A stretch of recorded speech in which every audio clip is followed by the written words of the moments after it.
తాకట్లో ఉన్న మీ బంగారాన్ని విడిపించి ఆ రోజు ఆన్లైన్ రేటుకి కొంటాం. Sharma gold company. అతనికి 64, ఆమెకు 35 సంవత్సరాలు. ఇద్దరి మధ్య ఏదో సందర్భాలలో ఏర్పడ్డటువంటి పరిచయం కాస్త వివాహేతర సంబంధానికి దారితీసింది. దీంతో గత 6 ఏళ్ల నుంచి సహజీవనం చేస్తున్నారు. అయితే ఈ ఇద్దరి మధ్య తలెత్తినటువంటి ఒక వివాదం నేపథ్యంలో మహిళను ఇప్పుడు అత్యంత దారుణంగా హత్య చేశాడు.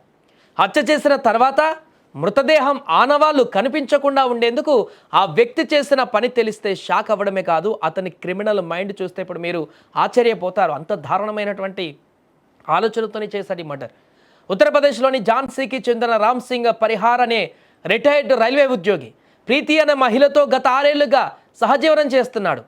అయితే డబ్బు విషయంలో వారిద్దరి మధ్య తరచూ గొడవలు జరుగుతున్నాయి. ఈ క్రమంలో జనవరి 8వ తేదీన ప్రీతిని హత్య చేసినటువంటి పరిహార్ మృతదేహాన్ని అద్దె ఇంట్లో ఉంచి ఆనవాళ్లు లేకుండా చేసేందుకు ప్రయత్నించాడు.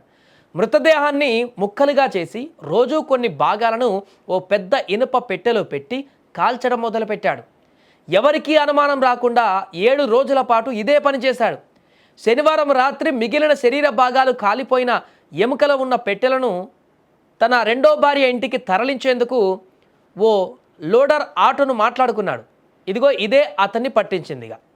అయితే ఆటోలో ఆ ఇనుప పెట్టెను పెట్టుకున్న ఆటో డ్రైవర్కి అందులో నుంచి భయంకరమైనటువంటి దుర్వాసనతో పాటు పెట్టె నుంచి కారుతున్నటువంటి ద్రవాన్ని చూసి భయాందోళనకు గురయ్యాడు అతను. దీంతో వెంటనే పోలీసులకు సమాచారం అందించాడు. అయితే ఘటనా స్థలానికి చేరుకున్న పోలీసులు అక్కడికి వచ్చేలోపే ఈ నిందితుడు రామ్ సింగ్ అక్కడి నుంచి పారిపోయాడు. అయితే పోలీసులు పెట్టెను తెరిచి చూడగా అందులో కాలిపోయిన స్థితిలో ఉన్నటువంటి ఒక మనిషి ఎముకలు, శరీర భాగాలు కనిపించాయి. ఒక్కసారిగా షాక్ అయ్యారంతా వారు. ఈ ఘటన పైన హత్య కేసు నమోదు చేసినటువంటి పోలీసులు హత్యకు సహకరించాడన్నటువంటి అనుమానంతో నిందితుడి కుమారుడిని మరో వ్యక్తిని అదుపులోకి తీసుకొని విచారిస్తున్నారు. పరారీలో ఉన్నటువంటి రామ్ సింగ్ కోసం ఇప్పుడు ముమ్మరంగా గాలిస్తున్నారు. కానీ చూడండి ఎంత దారుణమైనటువంటి మైండ్ సెట్ తోటి ఇవాళ రేపు మనుషులు ఉన్నారనేది మనకు దీన్ని బట్టి అర్థమవుతుంది. ఇప్పటికే చాలా సందర్భాల్లో చూసాం. గతంలో డ్రమ్లో పెట్టి చంపేసినటువంటి ఘటనలు, ఎక్కడికక్కడ ముక్కలు చేసి నదిలో పడేసినటువంటి ఘటనలు, ఇంకొకటి ఇంట్లోనే పూర్తిగా సిమెంట్తో ప్లాస్టింగ్ చేసి అందరూ కలిపేసేటువంటి ఘటనలు. అంటే ఒక చంపేసిన తర్వాత వ్యక్తిని దొరకకుండా ఉండడానికి ఎంత క్రిమినల్ మైండ్ను ఉపయోగిస్తున్నారో వ్యక్తులు అనేటువంటిది మనకు రోజుకొక వార్త చూసినప్పుడల్లా ఒక కొత్త అంశం వెలుగులోకి వస్తుంది. ఈ వ్యక్తి కూడా వీరు చేసిందే తప్పు, అక్రమ సంబంధం పెట్టుకున్నారు, సహజీవనం కొనసాగించారు. ఆ ఏజ్లో 60+ ఏజ్లో ఆ వ్యక్తి ఇంత దారుణమైనటువంటి పనికి ఒడిగట్టడమే కాకుండా ఆ మహిళతో గొడవ పడ్డ తర్వాతనైనా కూడా ఎవరి దారి వారు చూసుకొని ఎవరు బ్రతుకు వారు బతుకుతే అయిపోతుండేటువంటి విషయానికి ఇప్పుడు ఏకంగా ఆ మహిళను హత్య చేసి దారుణంగా మర్డర్ చేసిన తర్వాత తానెక్కడ దొరికిపోతానో అని చెప్పేసి దొరకకుండా ఉండడానికి ఎంత క్రిమినల్ బ్రెయిన్ యూజ్ చేశాడో చూడండి. సినిమాలో చూసినటువంటిగా విధంగా కనిపిస్తుంది ఈ యొక్క వార్త. సినిమాలో కనుక డైరెక్టర్లు కొత్త ఇన్నోవేషన్ తోటి ఏదో చేస్తారు చూస్తున్నారు, అలా కనిపిస్తుంది ఈ ఘటన.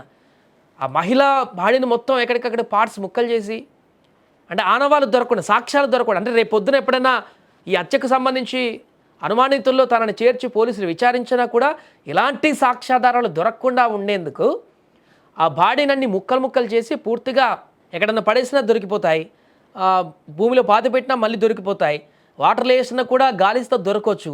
కానీ అసలు గాల్లోనే కలిసిపోయేటువంటి విధంగా ఏ ఆనవాళ్ళు కూడా లేకుండా ఉండాలంటే ముక్కలు చేసి ఆ ముక్కల్ని కాలబెట్టేసి బూడిద చేసి ఆ బూడిదను గాల్లో కలపాలని చెప్పేసి అనుకున్నాడు ఆ వ్యక్తి. అందుకే దశల వారీగా 7 రోజుల పాటు కొన్ని ముక్కలను, బాడీ పార్ట్స్ అన్నింటినీ కూడా తీసుకువెళ్ళి బయట కాల్చేసి ఎవరికి తెలియకుండా గాల్లో కలిపేసి చివరి పార్ట్స్ ఏదైతే ఉన్నాయో వాటిని తీసుకువెళ్తుండగా దొరికేశాడు. చేసిన పాపం ఊరికే పోదు కదా. పోలీసులు ఇన్ఫర్మేషన్ అందగానే వెంటనే అక్కడికి చేరుకున్నారు. అసలు విషయాన్ని కనిపెట్టి ఇప్పుడు ఇన్వెస్టిగేషన్ చేస్తున్నారు. అతన్ని పరారులో ఉన్నటువంటి కోసం గాలిస్తున్నారు. ఇప్పుడు తీసుకెళ్ళి జైలు వేసేటువంటి పరిస్థితి ఏర్పడింది. ఏదేమైనా కానీ ఈ ఘటన మనుషుల రోజుకి పెరిగిపోతున్నటువంటి క్రూయల్ మైండ్ సెట్ ఏ రకంగా ఉంటుందనే దానికి మరొక ఉదాహరణగా మారింది.